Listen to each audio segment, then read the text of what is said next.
The phone call came on a Tuesday morning while I was reviewing quarterly projections in my downtown office. "Ethan, it's your mother." Her voice had that particular tone, the one she used when delivering news she knew would sting but felt entirely justified in sharing. "I'm calling about Jessica's wedding next month." I set down my coffee. Jessica was my cousin, Dad's brother's daughter. We'd grown up together, spent summers at the lake house, built forts in the backyard. That was before the family decided I was the disappointment and she was the golden child. "The seating chart is getting complicated," Mom continued. "Jessica's marrying Marcus Wellington. His family is, well, they're very successful. Old money. His father runs a major hedge fund, and Marcus himself manages a $400 million portfolio." "That's great for Jessica," I said carefully. "Yes. Well." Mom paused. "Here's the thing, Ethan.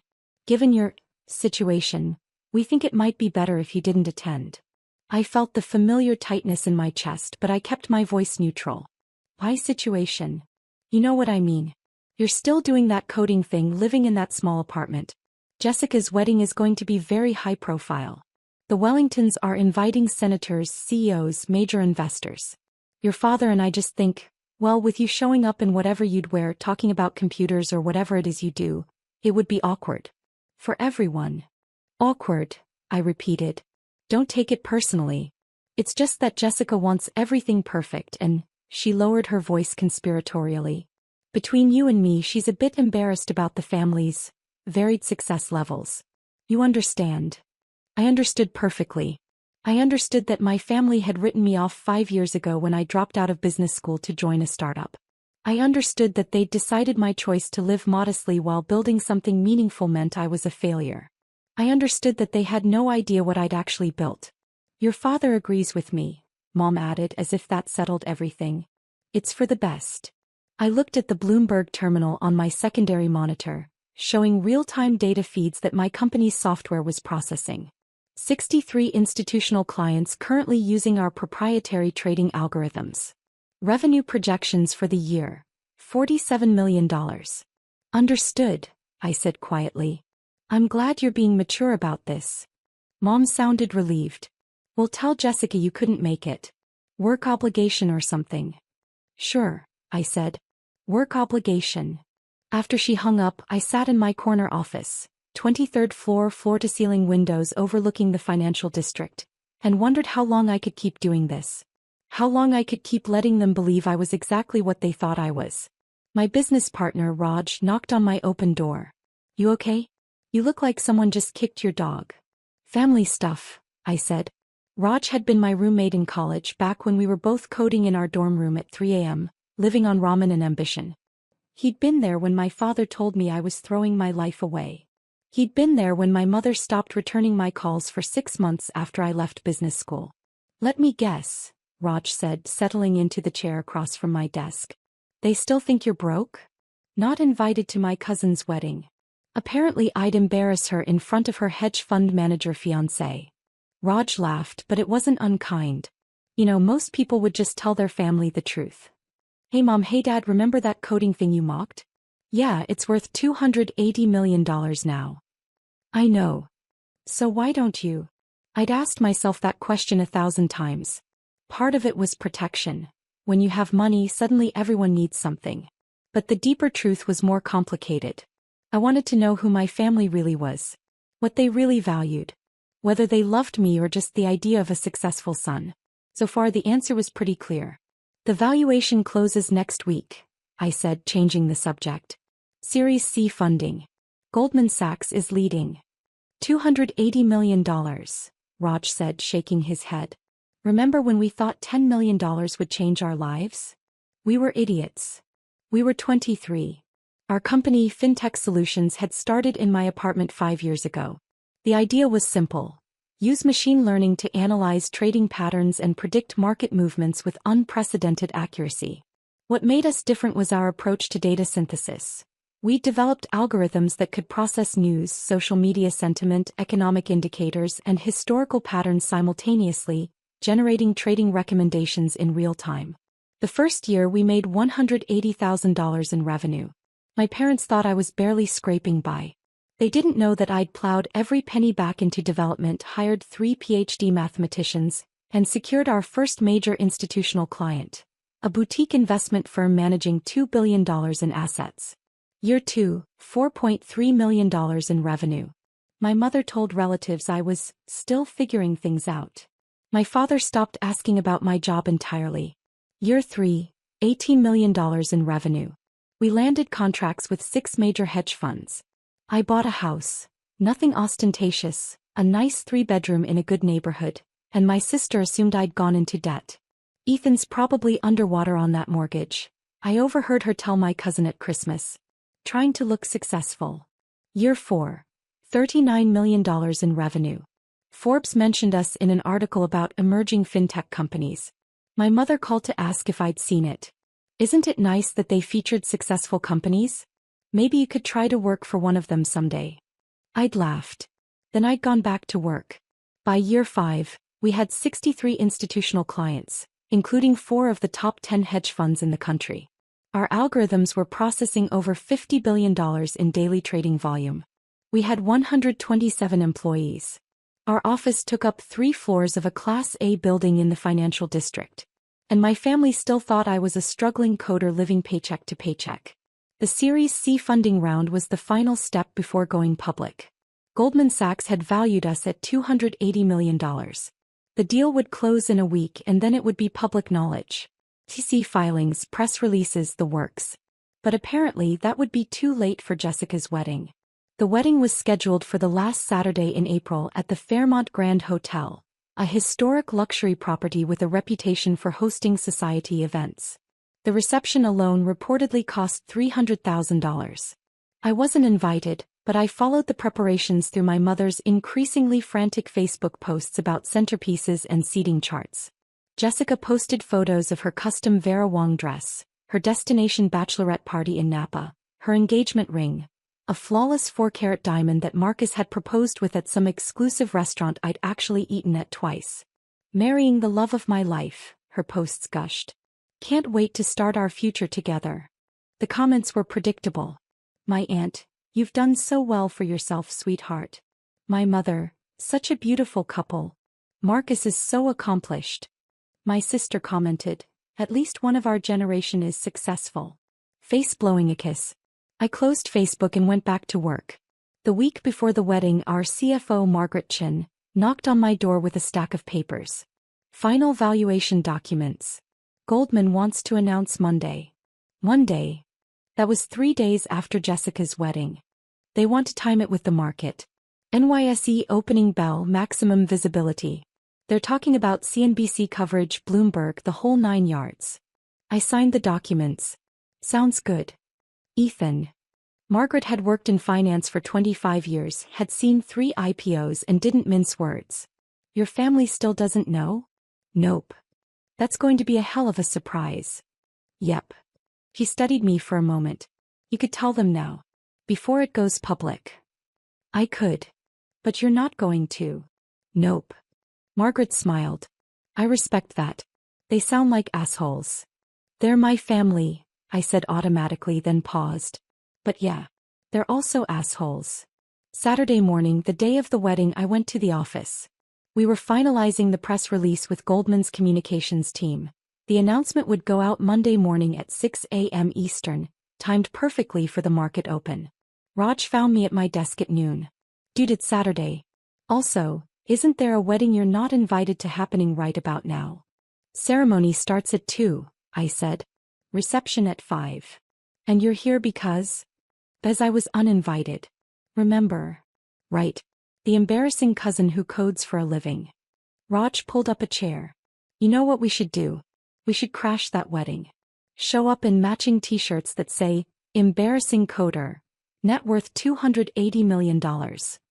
Tempting. Or, and hear me out, we could just accidentally be at the Fairmont bar during the reception. Total coincidence. If we happen to run into your family, well, these things happen. I looked at him. You want to crash my cousin's wedding? I want to support you during a difficult family situation, Raj said innocently. From a nearby bar. Where we might be visible. Despite everything, I smiled. That's incredibly petty. I prefer strategically supportive. Goldman's announcement is Monday. They'll all know in 48 hours anyway. But you won't get to see their faces in real time, Raj pointed out. You're telling me you don't want to see your mother's expression when she realizes her embarrassing son is worth $250 million? I absolutely did want to see that. Which probably said something unflattering about my character, but I was only human. The Fairmont bar, I said slowly. Completely coincidentally. Wearing our best suits. Looking very successful. Making it very clear we belong in upscale establishments. Raj. Come on. You've been humble and gracious for 5 years. You've let them think the worst. Don't you want just 5 minutes where they have to confront the truth? I thought about my mother's voice on the phone. Your situation would be awkward. I thought about my sister's Facebook comment. At least one of our generation is successful. I thought about 5 years of condescension, dismissal, and assumptions. Hey, I said. Let's go to the Fairmont bar. The Fairmont Grand Hotel was exactly as pretentious as I'd expected. Marble floors, crystal chandeliers, staff in formal attire. The bar was off the main lobby, elegant and dimly lit, with leather chairs and a view of the gardens where the ceremony was presumably happening. Raj and I settled at a corner table. I was wearing my Tom Ford suit, the one I'd bought for the Goldman Sachs pitch meeting, and Raj had gone with Armani. We looked, if I'm honest, like we belonged there. Scotch. Raj suggested. Seems appropriately wealthy. Macallan 25, I told the waiter. Raj raised an eyebrow. Showing off. Little bit. Through the bar's windows I could see the gardens. White chairs arranged in perfect rows, an arch covered in flowers that probably cost more than my first car. Guests in designer dresses and expensive suits. My family was out there somewhere, celebrating Jessica's perfect day with her perfect fiancé and his perfect hedge fund family. And I was in the bar drinking $400 scotch, waiting for Monday morning when everything would change. There's your mom, Raj said quietly. I followed his gaze. Mom was near the garden entrance, wearing a navy dress that I recognized from her special occasions collection. She was laughing with a woman in Chanel, probably Marcus's mother. My father stood nearby, looking uncomfortable in his tuxedo. They clean up nice, Raj observed. Still assholes, but well-dressed assholes. That's my family you're insulting. You literally just agreed they're assholes. Doesn't mean you get to say it. Raj grinned. Fair enough. The ceremony must have been starting because the garden was emptying, guests taking their seats. I saw my sister Amanda in a bridesmaid dress. My aunt and uncle. Cousins I hadn't seen in years. All there to celebrate Jessica's triumph. Marrying well, securing her future, doing everything right. Everything I hadn't done. You okay? Raj asked. Yeah, I said. Just thinking. About how much easier it would have been if they'd just believed in me. Raj was quiet for a moment. They didn't deserve to believe in you. You did it anyway. That's the whole point. Maybe he was right. Maybe their faith wouldn't have meant anything if I'd had it from the start. But it still would have been nice. The ceremony lasted 45 minutes. We watched from the bar as guests filed out of the gardens, heading toward the grand ballroom where the reception would be held. I caught glimpses of Jessica. Her Vera Wang dress was genuinely beautiful, and Marcus, who looked exactly like what he was. A confident man who'd never doubted he'd be successful. They're headed to the ballroom, Raj said. We could stay here. Safe distance. Or we could walk past the ballroom entrance. Stretch our legs. See if anyone notices. It was a terrible idea. It was petty and childish and exactly what I wanted to do. Let's stretch our legs, I said. The grand ballroom was at the end of a long corridor lined with mirrors and gilded fixtures. The doors were open and I could see the reception in full swing. Crystal chandeliers, tables with elaborate centerpieces, a band playing something elegant and expensive sounding.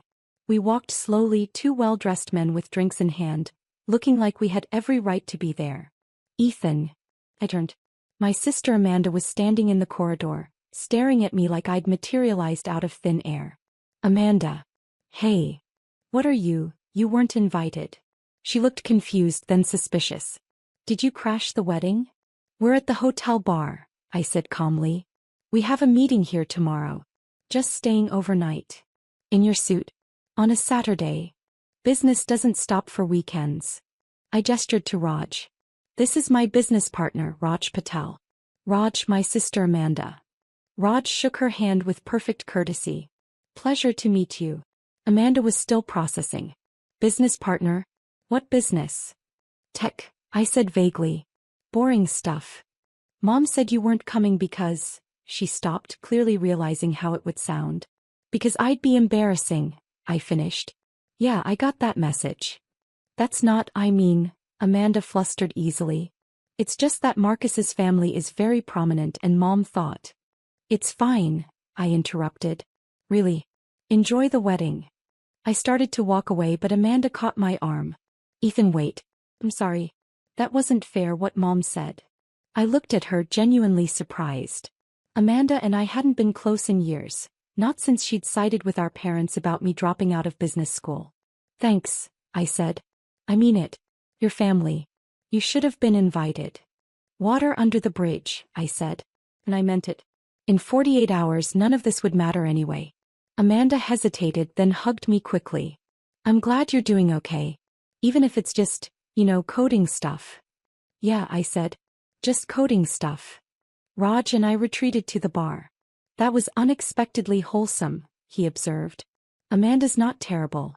Just easily influenced. Unlike you, who is completely immune to family pressure. I'm here at the hotel bar during a wedding I wasn't invited to, preparing to ambush my family with my net worth on Monday. I'm definitely not immune. Fair point. We ordered another round. Through the bar's entrance I could see the corridor leading to the ballroom. Guests moved back and forth, heading to the bathroom, stepping out for air, checking their phones. My mother passed by once but didn't look our direction. At 6:47 p.m., everything changed. The bar had a large flat-screen television mounted above the bottles, usually showing sports or news with the sound off. It had been on CNN all evening, closed captions running beneath images of politicians and international events. Then the screen changed. Breaking news. Fintech startup valued at $280 million. My photo filled the screen. It was from the Goldman Sachs pitch meeting. Professional headshot, confident smile, looking every inch the successful tech CEO. I froze. Raj said. Ethan. The closed captions were running. Goldman Sachs announces major investment in fintech solutions, a machine learning company revolutionizing trading algorithms. Founder and CEO Ethan Morrison, 28. Has built the company from a dorm room startup to a $280 million valuation in just 5 years. They announced early, I said stupidly. They announced early, Raj confirmed. During your cousin's wedding. On screen they were showing our office building, clips of Goldman Sachs executives, a graph of our revenue growth. Then back to my photo with text underneath. Ethan Morrison, FinTech Solutions, $280 million valuation. We need to go, I said standing up. But it was too late. My mother appeared in the bar entrance. She was staring at the television, her face slack with shock. Behind her, my father, my aunt, my uncle. More family members crowding the doorway. Then Amanda pushed through, looked at the screen, looked at me and said, "Holy shit." Language, Amanda, my mother said automatically, but she was still staring at the television. The bartender, bless him, turned up the volume. Remarkable success story, the CNN anchor was saying. Morrison dropped out of business school 5 years ago to pursue this venture, facing significant family opposition. Today, his company serves over 60 major financial institutions and processes more than $50 billion in daily trading volume. Ethan. My mother's voice was very small. Is that you? I looked at her, at my father, at all of them crowded in the doorway, staring between me and the television screen. Yeah, I said. That's me. But you said you were, we thought. My mother couldn't seem to finish a sentence. I know what you thought, I said quietly. On the television, Goldman Sachs calls it one of the most promising fintech investments of the decade. Morrison's algorithms have achieved a 94% accuracy rate in predicting market movements, leading to an estimated $12 billion in client returns over the past 3 years. My father found his voice. You're worth $280 million? The company is valued at $280 million, I corrected. I own 62% of it, so personally I'm worth about $174 million. Plus my real estate holdings and other investments, so closer to $190 million total. The silence was deafening. Your real estate holdings, my mother repeated faintly. 3 commercial properties, 2 residential. The house you thought I was underwater on. I paid cash. But you never said. You never asked, I said. You just assumed. More people were crowding the bar entrance now. I saw Jessica in her wedding dress, Marcus beside her, both staring at the television. The bride's bouquet hung forgotten in Jessica's hand. Oh my God, Jessica said. Ethan, you're the FinTech Solutions guy. You've heard of it? I asked.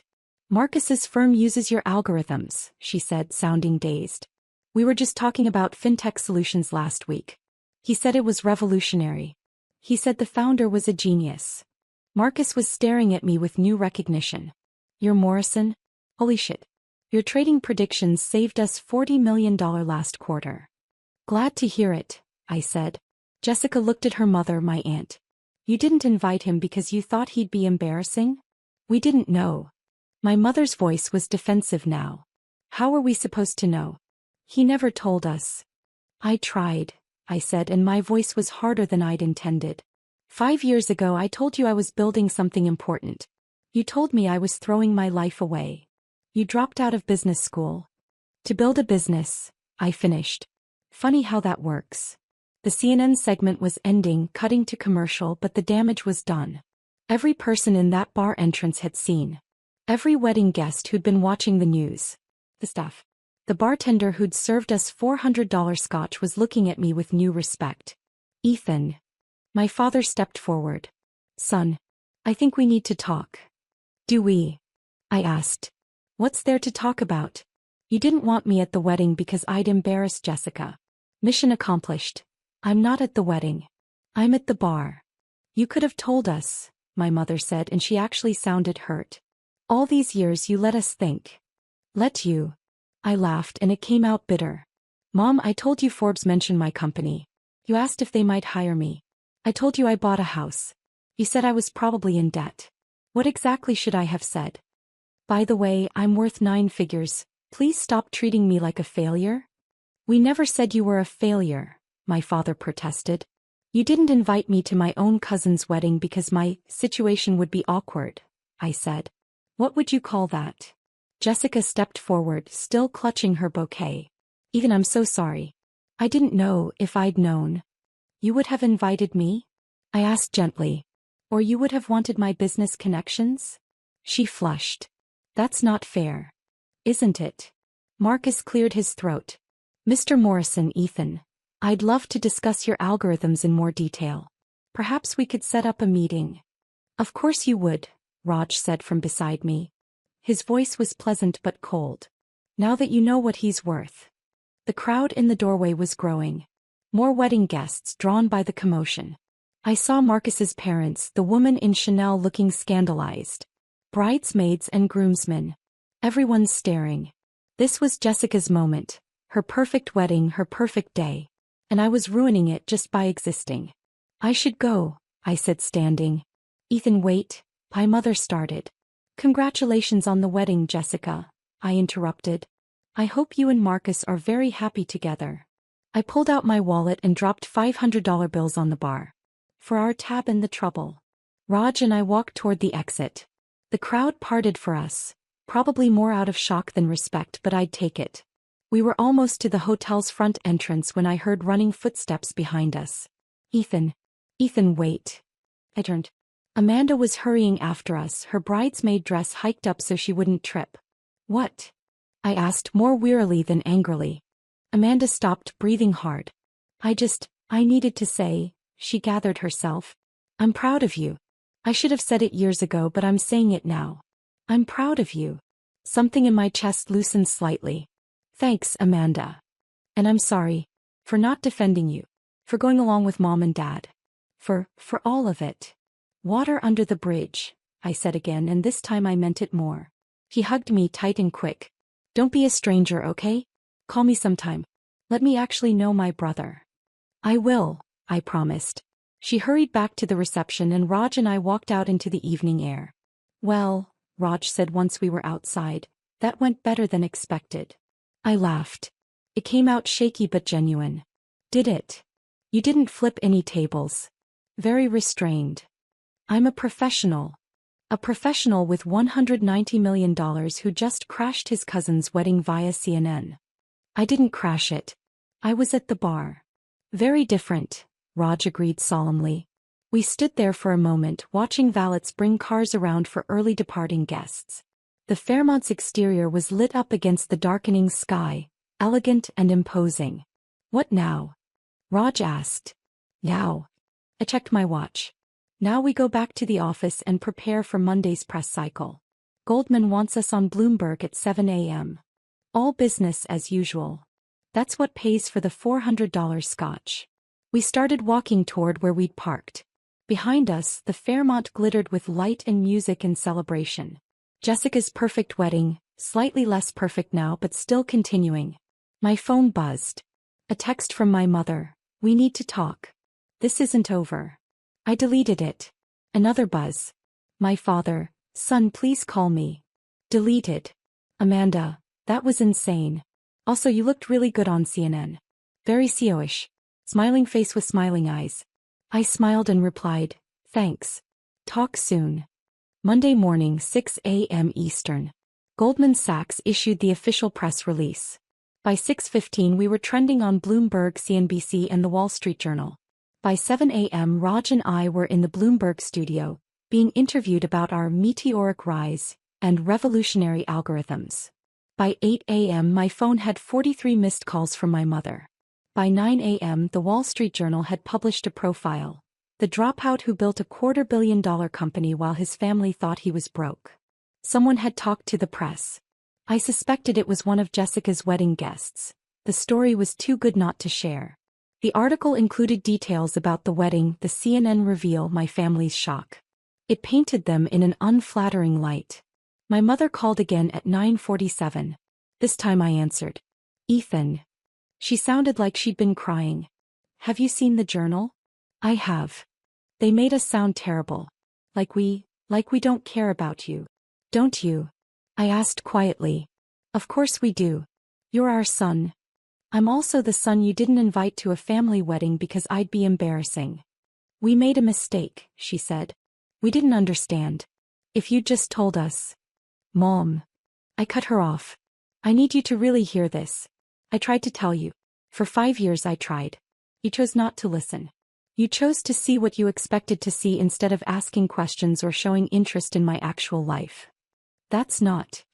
"It is," I said firmly. "And here's the thing. I'm not angry anymore. I'm just done." "Done." Her voice went up. "What does that mean?" "It means I'm not going to keep trying to prove myself to people who've already decided who I am. It means if you want a relationship with me, it has to be because you actually value me, not because you just found out I'm wealthy." "We've always valued you." "Then prove it," I said. "Show up for who I actually am, not who you wish I'd been. And if you can't do that, then we're better off keeping our distance." Silence on the other end. "I have to go," I said. "I have meetings all day." "Ethan, please." "Goodbye, Mom." I hung up. Raj looked up from his laptop. "How'd she take it?" "About as well as expected." "You okay?" I thought about it. About 5 years of dismissed effort, condescending comments and casual cruelty. About proving myself to people who should have believed in me from the start. About standing in that hotel bar watching my photo fill the CNN screen while my family stared in shock. "Yeah," I said. "I think I am." My phone buzzed again. This time it was Jessica. "Ethan, I'm so sorry. About everything. You deserve to be at my wedding. You deserve to be celebrated, not hidden away. I was shallow and cruel and I can't take it back, but I want you to know I'm sorry." I stared at the message for a long moment, then replied, "Thank you for saying that. I appreciate it. Congratulations again on your marriage." It wasn't forgiveness exactly, but it was a start. 3 months later, Forbes released their 30 under 30 list. I made the cover. The photo shoot was in our new headquarters. We'd expanded to 5 floors now with 200 employees and growing. They posed me in the server room, surrounded by the machines that ran our algorithms, processing billions of dollars in trades every day. How does it feel, the interviewer asked, to have built all this so young? Satisfying, I said honestly. But also lonely sometimes. Success is better when you have people who believed in you from the start. Did you? I thought about Raj coding beside me in our apartment at 3 a.m. I thought about Margaret who'd left a comfortable corporate job to be our CFO when we could barely pay her. I thought about our first clients who took a chance on 2 kids with a crazy idea. Yeah, I said. I had some people. The Forbes issue came out in October. My mother called when she saw it. Ethan. The cover. You look so successful. Thanks. Your father and I were wondering, there's Thanksgiving next month. We'd really love it if you came. Would you? I asked.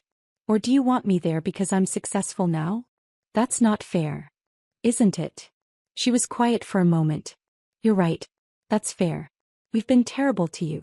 We've been snobs and we've been shallow and we've treated you like an embarrassment when we should have been proud. And I'm sorry. I'm so sorry. I'd waited 5 years to hear those words. They should have felt better. Thank you, I said. So will you come?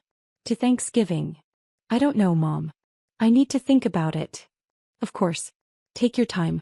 And Ethan. Yeah. I really am proud of you. Not because of the money or the Forbes cover or any of that. I'm proud because you did something you believed in even when everyone told you not to. That takes courage. I should have seen it sooner. Yeah, I said softly.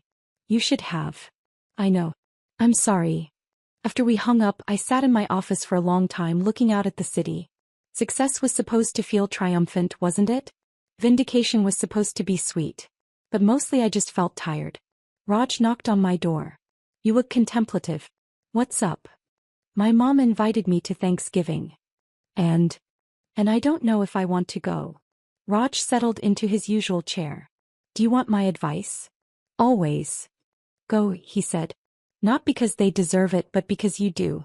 You spent 5 years proving yourself to them. Don't spend the next 5 punishing them. That's just another way of letting them define who you are. I looked at him. When did you get so wise? I've always been wise. You're just finally listening. Fair enough. I thought about it for another week. Then I called my mother back. I'll come to Thanksgiving, I said. On one condition. Anything. We don't talk about my company. We don't talk about money or success or valuations. If you want me there, it's because you want me there, Ethan, your son. Not Ethan, the CEO. Deal, she said immediately. Absolutely. Whatever you want. Okay then. I'll see you at Thanksgiving. Thanksgiving was strange. My family tried too hard, complimenting everything I said, asking careful questions about my interests, treating me like I might shatter if they said the wrong thing. It was better than being dismissed, but it was still weird. Jessica and Marcus were there. She'd apologized 3 more times before dinner. Marcus asked if we could talk shop for just 5 minutes, and looked genuinely disappointed when I said no.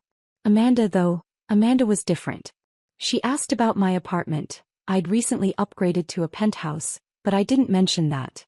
She asked about Raj, about my hobbies, about what I did for fun when I wasn't working. Honestly, I said, I don't know anymore. I've been working so hard for so long I kind of forgot how to do anything else. We should fix that, she said. I know a great pottery class. Very not tech-related. Pottery. You get to smash things when they don't turn out right. Very therapeutic. I laughed. Hey, yeah. Let's try pottery. After dinner my father pulled me aside. Son, I need to say something. I braced myself. I was wrong, he said. About business school. About your startup. About all of it. I thought I knew what success looked like and I tried to force you into that mold. But you built something better than I ever imagined. And I'm proud of you. Not for the money, for having the guts to know yourself better than I knew you. It was the most honest thing he'd ever said to me. Thanks, Dad. I know I can't take back the things I said. The way I treated you. But if you'll let me, I'd like to try to do better. I'd like that too, I said. And I meant it. A year later, FinTech Solutions went public. IPO day, I stood on the floor of the New York Stock Exchange, surrounded by our team, Raj, Margaret, our 200 employees who'd believed in the vision and worked themselves into exhaustion to make it real. The opening bell rang. Our stock symbol, FINTES, flashed on the screens. Initial price, $42 per share. By end of day, $67 per share. Market cap, $1.2 billion. My personal net worth, $580 million. The champagne flowed. The celebration roared. Journalists crowded around, asking how it felt to be a billionaire before 30. I wasn't quite there yet, but close enough for headlines. And in the middle of it all, my phone buzzed. A text from my mother, watching on CNBC. So proud of you. Love you so much. Another from my father. Hi son, the see you. Well done. Amanda, you're on TV and you look amazing. Also, I'm telling everyone you're my brother. Smiling face with smiling eyes. Even Jessica. This is incredible, Ethan. You've earned every bit of it. I stood there, surrounded by success I'd built myself, reading messages from people who'd once thought I'd never amount to anything. Raj appeared at my elbow with 2 glasses of champagne. To the kid who dropped out of business school, he said, raising his glass. To the kid who believed in him, I countered. We clinked glasses. Any regrets? Raj asked. I thought about the 5 years of silence, the missed family dinners, the weddings I wasn't invited to. I thought about proving myself to people who should have just believed. Some, I admitted. But I wouldn't change it. All of this, I did it my way. That matters. Even if it was lonely sometimes. Even then. We stood together, watching our stock price tick higher on the monitors, listening to our team celebrate around us. My phone buzzed again. This time it was a number I didn't recognize. Mr. Morrison, this is Marcus Wellington. I know you said you didn't want to talk shop, but I have to ask, any chance FinTech Solutions is looking for new board members? I laughed and deleted the message. Some things never changed, but I'd built something real, something valuable, something that was entirely mine. And that was worth more than any family approval, any wedding invitation, any validation they could have given me. I was exactly who I'd set out to be. And that, finally, was enough.